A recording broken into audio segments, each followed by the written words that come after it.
मतलब वो मशीनें या सिस्टम जो इंसानों की तरह सोच सकें, सीख सकें। AI। लेकिन अब हमारे पास एक नया मौका आया है जब हम AI की क्रांति में एक बहुत बड़ी भूमिका अब निभा सकते हैं। ये मौका हमें जाने नहीं देना चाहिए। शुरुआत तो मेरे ख्याल से 1950 में हुई थी, पर असली बूम तो अभी आया। तो मतलब इनोवेशन और जिम्मेदारी के बीच एक संतुलन बनाना होगा। बिल्कुल। मशीनें अब भाषा को समझ सकती हैं, अनुवाद कर सकती हैं, यहाँ तक कि खुद लिख भी सकती हैं। जी हाँ, मशीन लर्निंग ML ही वो तरीका है जिससे ये सिस्टम डेटा से सीखते हैं।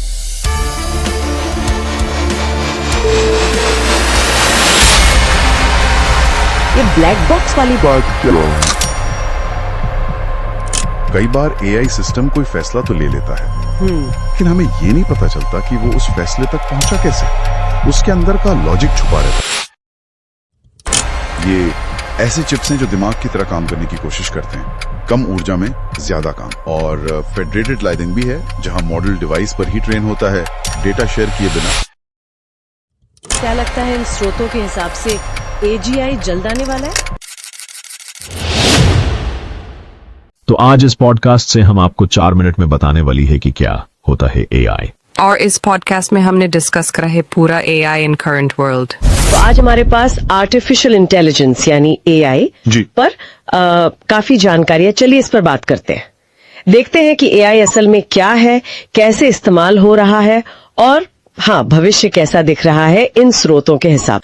तो AI मतलब वो मशीनें या सिस्टम जो इंसानों की तरह सोच सकें, सीख सकें। बिल्कुल, सीखने, तर्क करने, प्रॉब्लम सॉल्व करने जैसी चीज। शुरुआत तो मेरे ख्याल से 1950 में हुई थी, पर असली बूम तो अभी आया। हाँ, नींव तब पड़ी थी, पर ये जो तेजी है ये तो 21वीं सदी की बात है। कंप्यूटिंग पावर, डेटा और एल्गोरिथम सब बेहतर हुआ है। ठीक है, तो आज जो AI हम देखते हैं वो किस तरह का है, मतलब क्या प्रकार है? देखिए, मोटे तौर पर 2 तरह का AI है।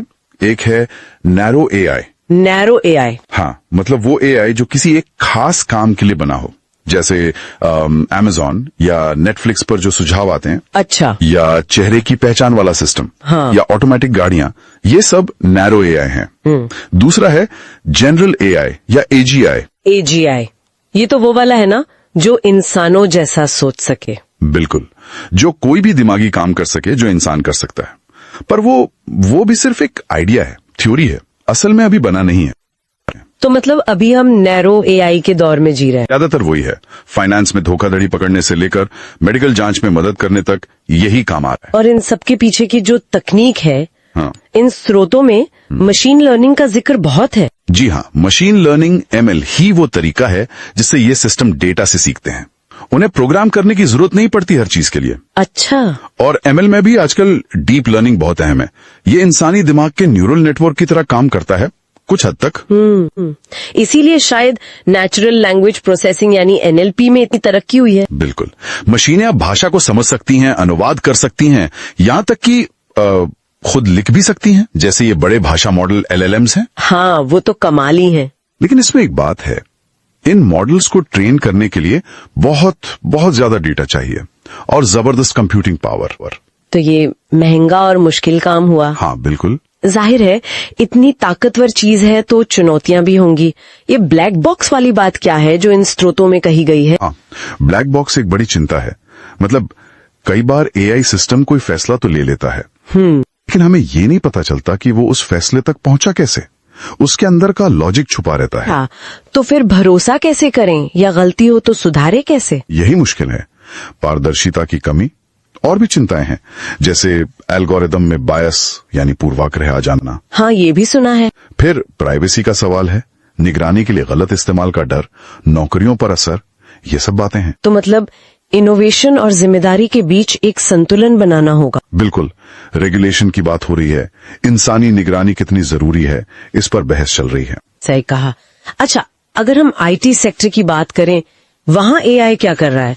कुछ खास बातें इन दस्तावेजों में थी? IT में तो AI क्रांति ला रहा है कह सकते हैं। सॉफ्टवेयर बनाने में, ऑटोमेशन से लेके साइबर सुरक्षा तक। साइबर सुरक्षा में कैसे? वो पैटर्न पहचान कर खतरों का पहले से अंदाजा लगा लेता है। भविष्यवाणी वाली एनालिटिक्स जिसे कहते हैं, अच्छा, और सॉफ्टवेयर डेवलपमेंट में भी कोड लिखने में मदद, टेस्टिंग ऑटोमेट करना, काम बहुत तेज हो गया है। दिलचस्प है। और भविष्य क्या लगता है, इन स्रोतों के हिसाब से एजीआई जल्द आने वाला है? देखिए, वो अभी भी थोड़ा दूर लगता है, पर हाँ, रिसर्च उसी तरफ जारी है।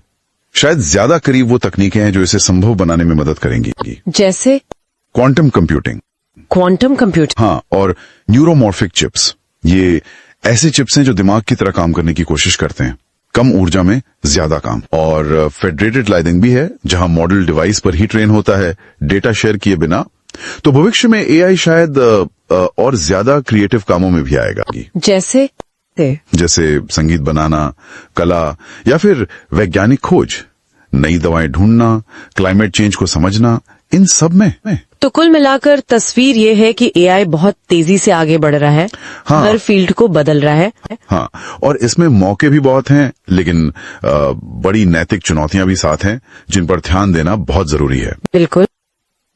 और अंत में एक सवाल जो इन सब बातों से उठता है सोचने के लिए, जी, अगर एआई सिस्टम इंसानी सोच, इंसानी क्रिएटिविटी की नकल करने के लिए बन रहे हैं और वो हमारी कला, हमारी साइंस का हिस्सा बनते जा रहे हैं, तो भविष्य में इंसानी बुद्धि और इंसानी रचनात्मकता का आखिर मतलब क्या रह जाएगा, इस पर सोचना होगा।